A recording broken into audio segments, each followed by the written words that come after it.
एकांत भ्रमण में बड़ा पुष्टता है, जो पहले अब तो नहीं है, नहीं भ्रमण करना चाहिए। देखो आज का समय नहीं रह गया जैसे अपने लोग वैराग्य से भ्रमण के, नहीं रह गया समय कि आप दो चार संत ऐसे भ्रमण करो, नहीं रह गया।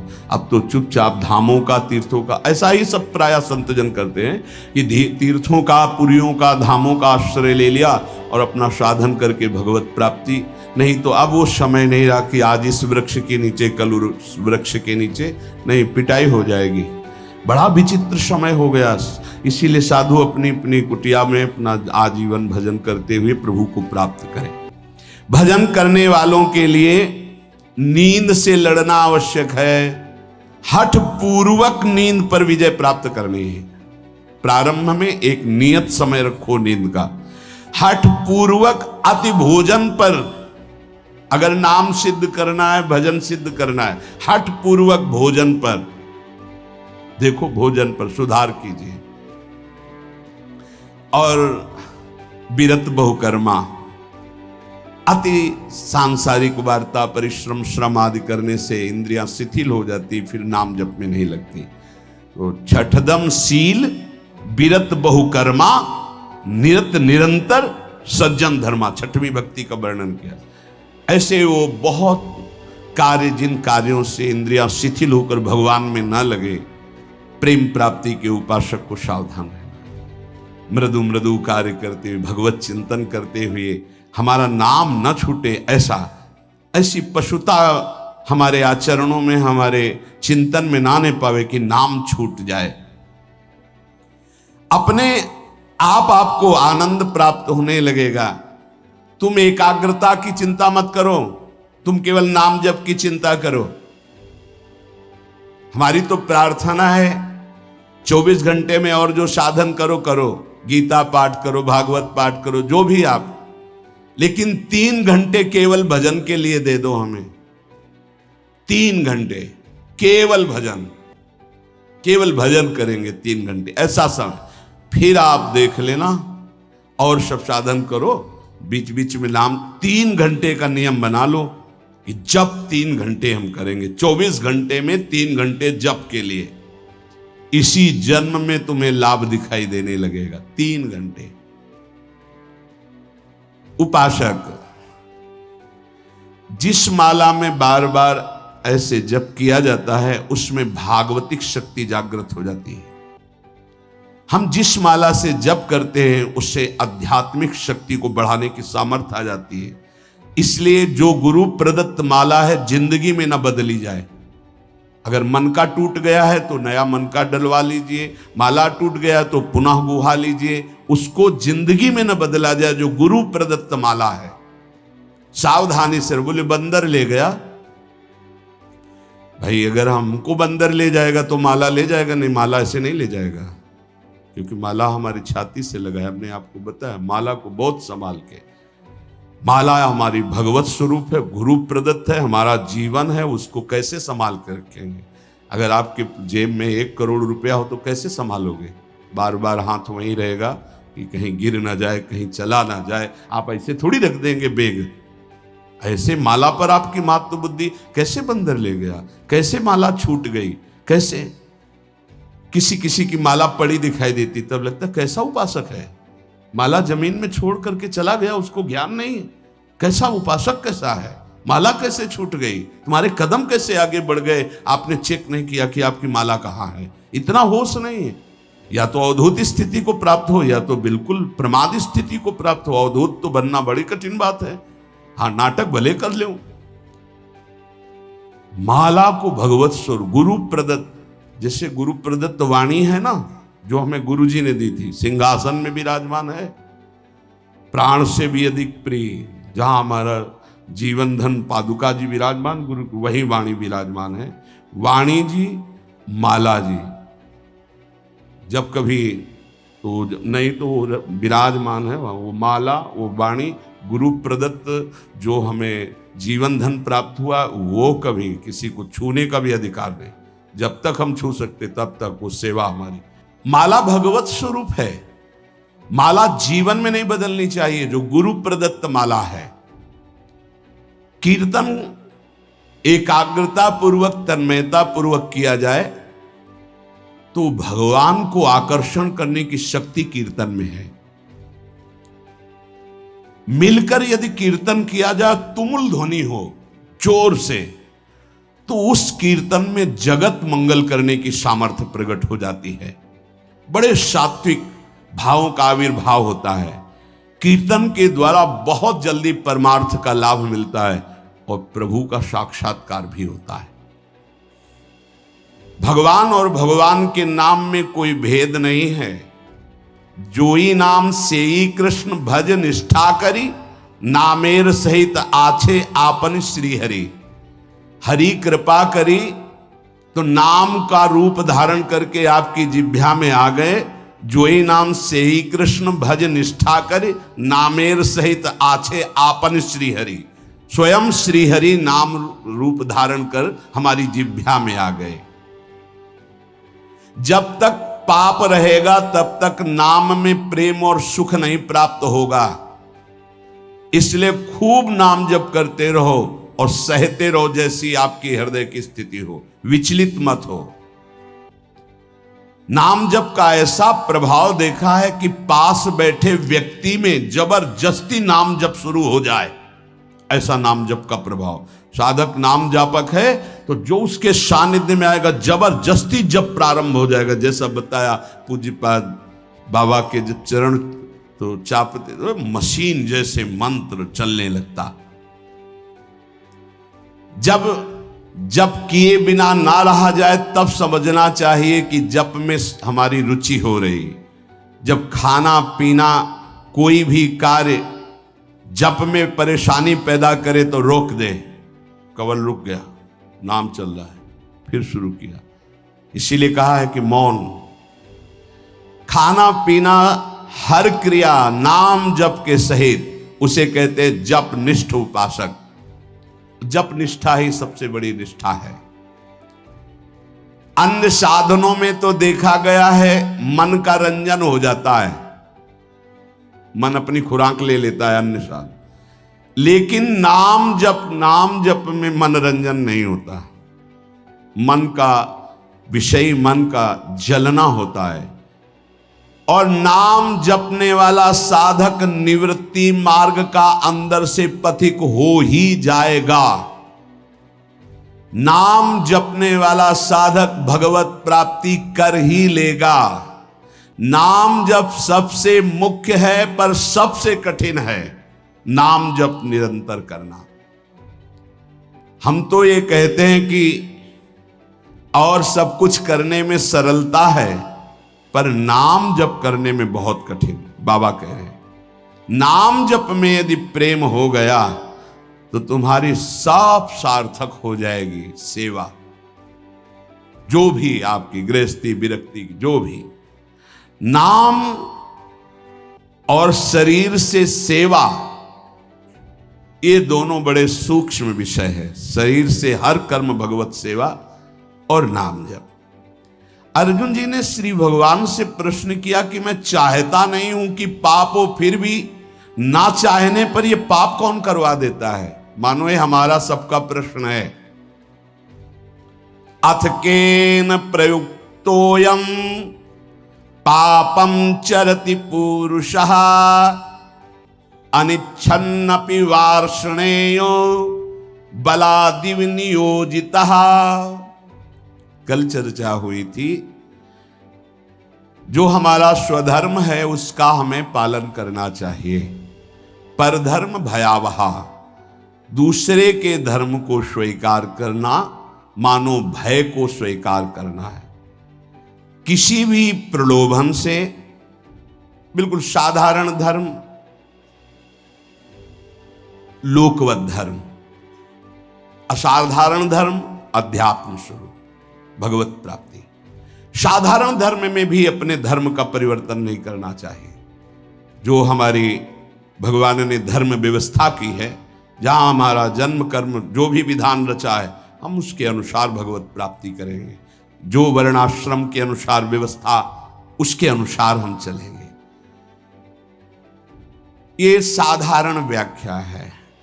असाधारण व्याख्या है कल चर्चा हुई थी, हम प्रभु के अंश हैं, हमारा स्व चैतन्य घन अविनाशी निर्विकार पर शरीर, स्वधर्म भगवत प्राप्ति, परधर्म भोग प्राप्ति। योग होना स्वधर्म है और भोगी होना परधर्म है। इसी से पता चल जाएगा कि हम स्वधर्म में हैं कि परधर्म में।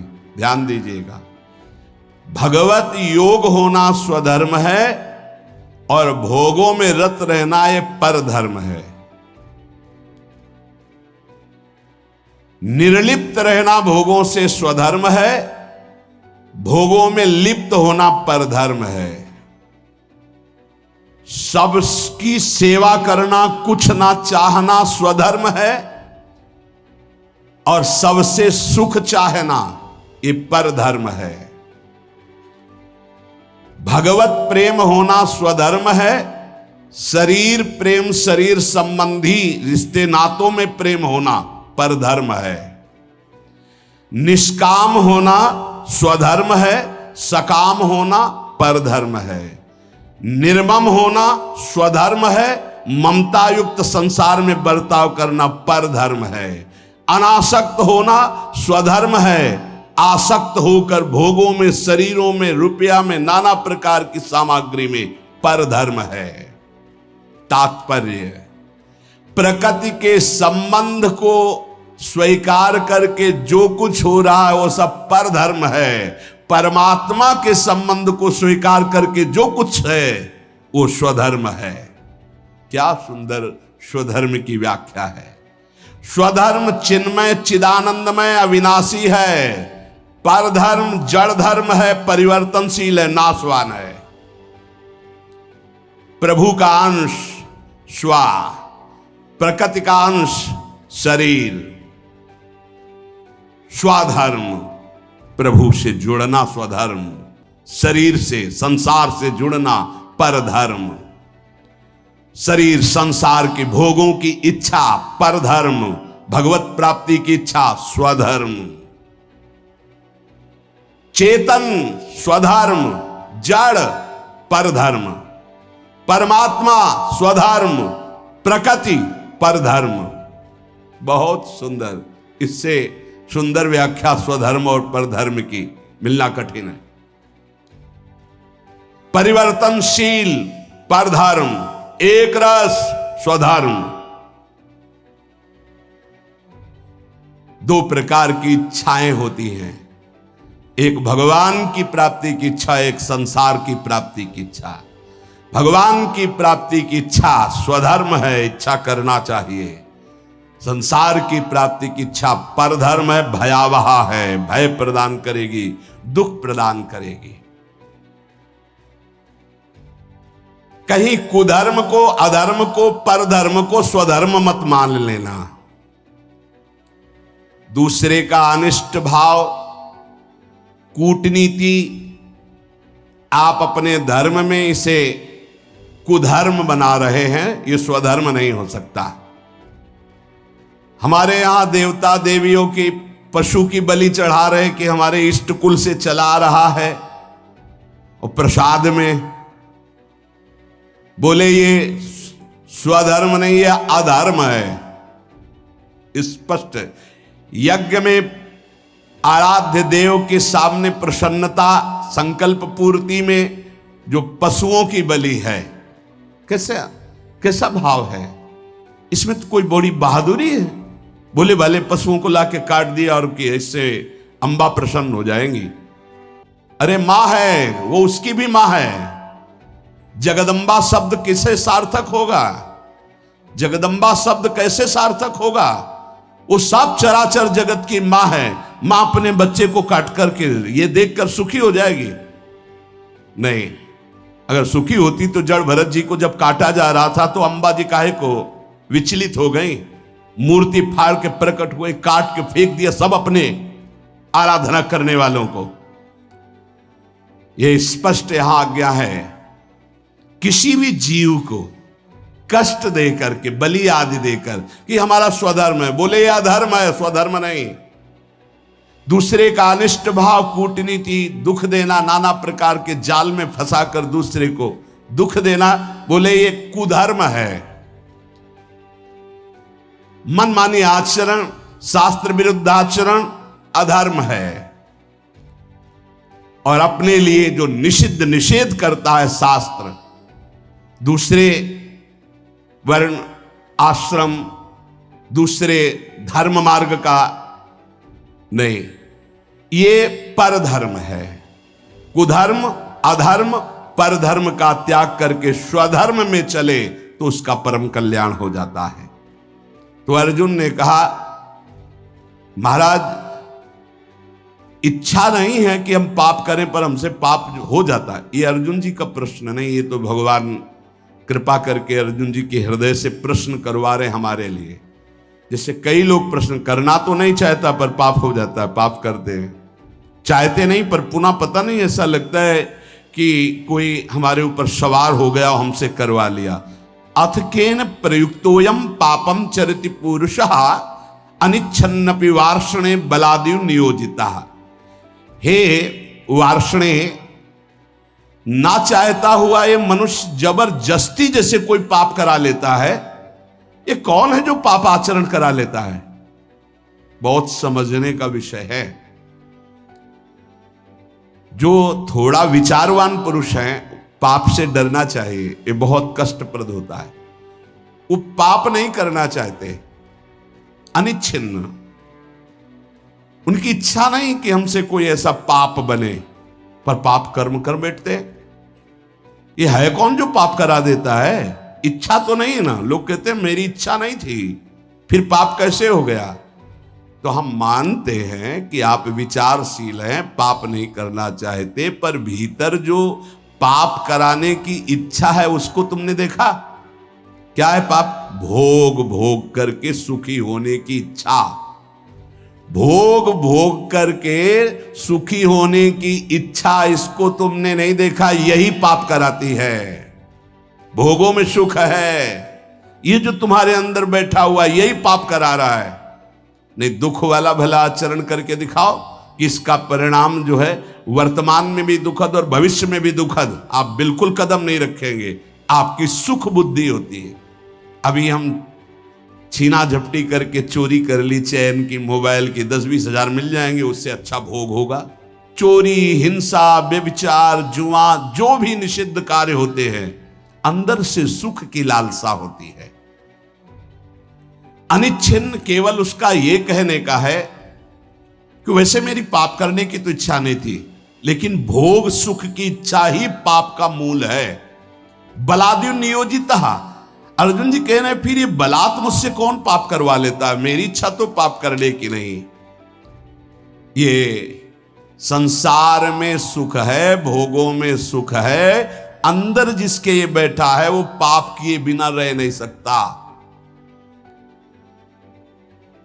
जैसे दुर्योधन भगवान को कह रहा है कि जानामि धर्मम न च मे प्रवृत्तिर, जानाम्य धर्मम न च मे निवृत्ति, केनापि देवेन हृदय स्थितेन यथा नियुक्तोस्मि तथा करोमि। केशव, मैं धर्म को जानता हूं पर उसमें मेरी प्रवृत्ति नहीं है।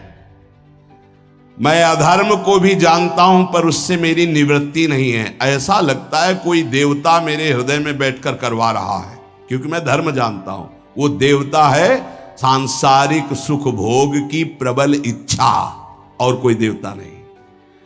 दुर्योधन ने जिसे देवता कहा यही काम है, यही भोग इच्छा है। मनुष्य विचार पूर्वक जब तक इस भोग इच्छा का त्याग नहीं करेगा तो वो नहीं चाहता कि पाप हो, पर उससे बलात् पाप होंगे भोग इच्छा से। इस भोग में सुख है। केन प्रयुक्तोयम पापम चरति अनिच्छ। कौन है जो इच्छा ना होने पर भी जबरदस्ती पाप करा रहा है? श्री भगवान कह रहे काम एष क्रोध एष रजो गुण समुद्भवः महासनो महापाप्मा विद्धेन मिहि वैरिणम। अर्जुन, ये रजोगुण से उत्पन्न हुआ काम, यही पाप का मुख्य कारण है। भोगों में सुख है, काम। अब देखो आज की हमारी समाज की धारा किधर बहती जा रही। ये जो बच्चे परस्पर मित्रता, boyfriend girlfriend, live in relation, ये जो आज के नई पीढ़ी में ये रोग लग गया है और इसे स्वीकृति भी है, नाश की तरफ हमारी समाज की वृत्ति जा रही है। जहां संयम, जितेंद्रियता, ब्रह्मचर्य, परम पवित्र शरीर, फिर पाणि ग्रहण और आदि आदि आदि, वहां कोई धर्म शास्त्र का भय नहीं, कोई गुरुजनों का भय नहीं, कोई भगवान का भय नहीं। शास्त्र हमारा प्रधान कानून है। वेद, पुराण, पौराणिक, ब्रह्म ऋषि, ये हमारे परम कल्याण के लिए जो सूत्र बोले, ये अगर हम वैदिक सिद्धांत, शास्त्र सिद्धांत, गुरुजनों की वाणी की वृत्तियों को नहीं पहचानेंगे, नहीं सुनेंगे, नहीं समझेंगे, तो हमारी वृत्तियां हमारा नाश कर देंगी। कौन है जो ये पाप करा रहा है? तो भगवान कह रहे हैं, रजोगुण से उत्पन्न हुआ ये काम, ये काम ही पाप का मुख्य कारण है। और यही क्रोध रूप में परिणित हो जाता है। बहुत खाने वाला महापापी, ये बैरी बहुत ही नाश करता है। इस विषय में सबसे बड़ा दुश्मन ये काम है। ये रजोगुण से उत्पन्न हुआ है। ये राग से काम उत्पन्न होता है। बहुत बहुत इसको सीमा में किया गया है। भगवान ने आगे वर्णन किया है कि धर्मयुक्त काम मैं हूं। भगवान धर्मयुक्त काम मैं हूं।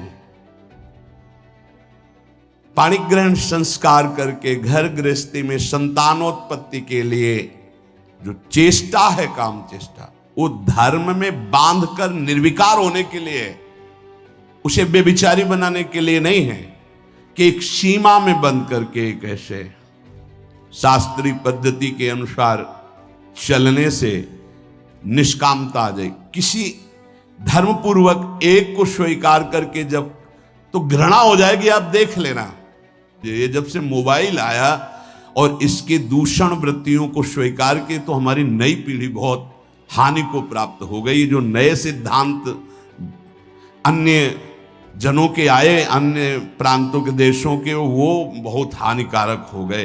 ये भारत है, ये धर्म देश है। शांति प्राप्त करने के लिए विदेशी जन भी हमारे धर्म गुरुओं की शरण होते हैं। हमारे देश के सिद्धांत, धार्मिक सिद्धांत को स्वीकार करते हैं। देख लीजिए, धोती, चोटी, माला वो धारण करते हैं और उनका उतरैल हम धारण करते हैं। फटे यहां से पैंट, जांग दिख रहे, अरे सिल लो भाई। बोले नहीं, वो बड़े आदमी का फैशन है। अरे वाह भाई, गांव में तो अगर कहीं फट जाता था तो कहते तुम्हारा कपड़ा फटा, सिल लो भाई। तो चलो गरीब आदमी वो सिल लेता था। आज बड़े आदमी होके फाड़ के घूमते हैं, नहीं यहाँ से। एक दो बार तो हमने भी पूछा, तो फिर इन लोगों ने बताया टोकना नहीं। क्यों? बोले ये फैशन है। तो हमें लगा कि अच्छा, हम तो कहने वाले थे भैया तुम्हें पता है तुम्हारा पैंट फट गया है। अरे शरीर ढकने के लिए वस्त्र है, वस्त्रों का प्रयोग। यहां फटा, यहां फट, जितना फटा उतना बड़ा आदमी। तब तो हमें लगता है कि ये तो बहुत मतलब विचित्र कोटि की बुद्धि है। कपड़े पहने जाते हैं तन ढकने के लिए, फट गए तो सिल लिए जाते हैं। बोले जितना फटा उतना महंगा। वह बुद्धि भ्रष्ट है। फिर तो आप जाके बाजार में फटा कपड़ा लाते हो और पहनते हो। अब नवीन बोले विदेशी, मतलब तो हमें लगता है कि हमें अपने भारत देश का जो धर्म है वो शांति प्रदान करता है। क्योंकि शांति लेने के लिए आप काशी में जाइए, आपको लाखों विदेशी जन मिलेंगे जो धर्म गुरुओं के चरणों में बैठ करके हमारे मोक्ष सिद्धांत को, ये सिद्धांत कहीं नहीं मिलेगा आपको। जीवन मुक्तता, परमहंस अवधूत मोक्ष पदवी या भगवत प्रेम, ये आपको यहीं मिलेगा। नहीं, नर्क स्वर्ग की बात है, इसके आगे तक की कहीं बात नहीं है। अगर मोक्ष पदवी जीवन मुक्तता तो ये यहां की बात है। ये काम बचपन से जहां थोड़ी चेतना जागृत हुई तो ये राक्षस सवार हो जाता है बुद्धि में। अब भय धर्मशास्त्रों का, गुरुजनों का, समाज का, तो इस राक्षसी प्रवृत्ति को शासन में रखा जाता था। अब वो भय नहीं रह गया। हम कहते अगर मित्रता करो तो आजीवन निर्वाह कर ले जाओ। उस मित्रता को चलो भाई भगवान जैसा युग धर्म के अनुसार तो कम से कम एक का जीवन स्वीकार किया तो आजीवन उसी को स्वीकार करे रहो। ये काम एस क्रोध एस रजोगुण समुद्भवा, रजोगुण से उद्भव प्रकट होने वाला ये राग, ये काम ही महान पापी है जो क्रोध रूप में परिवर्तित होकर के नाना प्रकार के हिंसा द्वेष प्रकट कर देता है। ये काम क्रोध में परिणित होता है। ये काम महापापी कभी ना अघाने वाला, इस विषय में तुम इसको महान दुश्मन जानो। ये कभी तृप्त नहीं हो सकता, चाहे सैकड़ों शरीरों को भोग लो, चाहे लाखों शरीरों को भोग लो, ये पाप के सिवा कुछ नहीं करवा सकता। ये केवल वासना बढ़ती रहती है। वासना अब की बार शायद, अब की बार इस अवस्था में नहीं, इस शरीर में, इस शरीर में नहीं, इस भागता घूमता है। अनंत काल हो गए हमको भटकते भटकते। इसको समझना है। हमारे अंदर जो भोगों में सुख बुद्धि बैठी है, हम चाहते हैं बाहर से कि पाप न हो, पर अंदर से चाहते हैं कि सुख है, इसलिए हम भ्रष्ट हो जाते हैं। इसलिए हम नाना प्रकार के पाप कर बैठते हैं। इसलिए ना चाहते हुए भी हमसे हिंसा पाप आदि दोष होते हैं। इस विषय पर विचार करें। कोई भी पाप करने वाला भगवत मार्ग का चिंतन अनुसरण करने की सामर्थ्य खो देता है। यदि सत्संग मिले तो पुनः हिम्मत बनती है, हम आगे बढ़ते। तो सत्संग मिला, हिम्मत बनाओ, अब लो नशानी, अब ना नशेयो, जो हुआ सो हुआ, आगे से सावधान होकर हम इस पर विजय प्राप्त करने आए।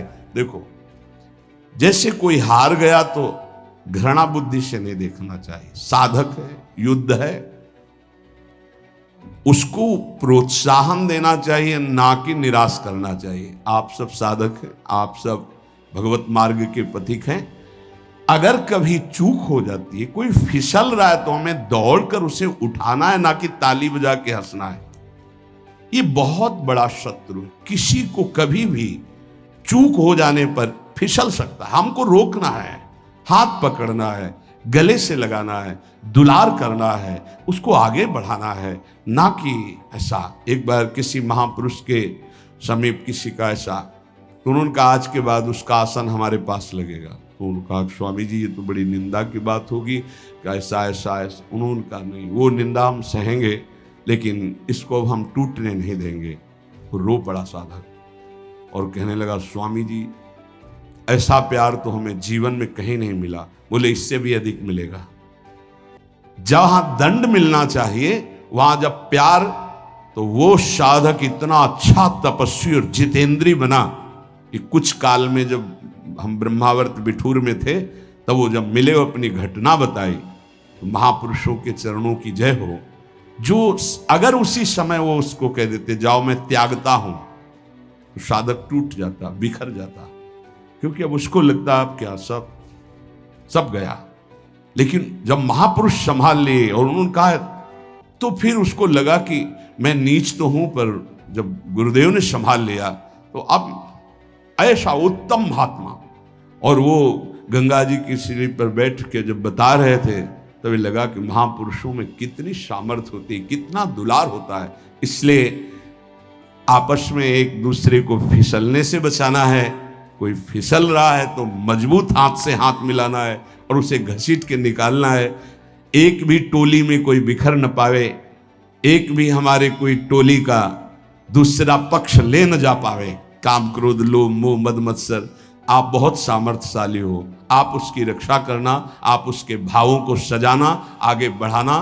प्रभु एक बार जो आपका शरणागत हो गया, सुनते हैं कि उसका नाश नहीं होता, नामे भक्ता प्रणश्यति। इतना भी सुना है कि अगर झूठा खेले तो साचा होए। झूठे से कोई कह दे कि हे कृष्ण मैं आपका, तो आप सच्ची मान लेते हो, इतने करुणामय हो। प्रभु आप संभालना।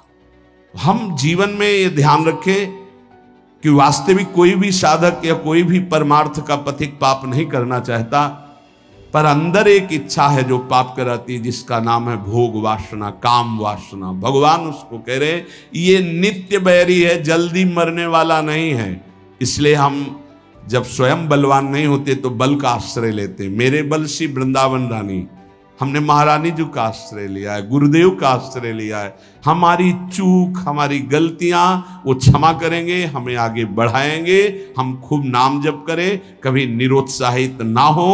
हर स्थिति में हम भगवत प्राप्ति कर सकते हैं। आखिरी श्वास तक हम लड़ेंगे इन विकारों से, और प्रियालाल हमारा लड़ना देख करके वो राजी हो जाएंगे, हमें प्राप्त हो जाएंगे। पक्का विश्वास करो, विश्वास करो। यद्यपि भक्त अनन्य जो विषय इंद्रियन बस होए, कर्मठ कोटि जितेंद्रियन तेषम लहै न कोय। यद्यपि वो विषयी है, पर उसने श्यामाजू का अनन्य आश्रय ले लिया। उसकी समानता करोड़ों जितेंद्री, करोड़ों कर्मकांडी संयमी नहीं कर सकते। इसलिए हम बाजी जीत गए। नागरी दास ई जन्म जितायो, बलिहारी बलिहारी। शेष चर्चा आगे। श्री राधा वल्लभ लाल।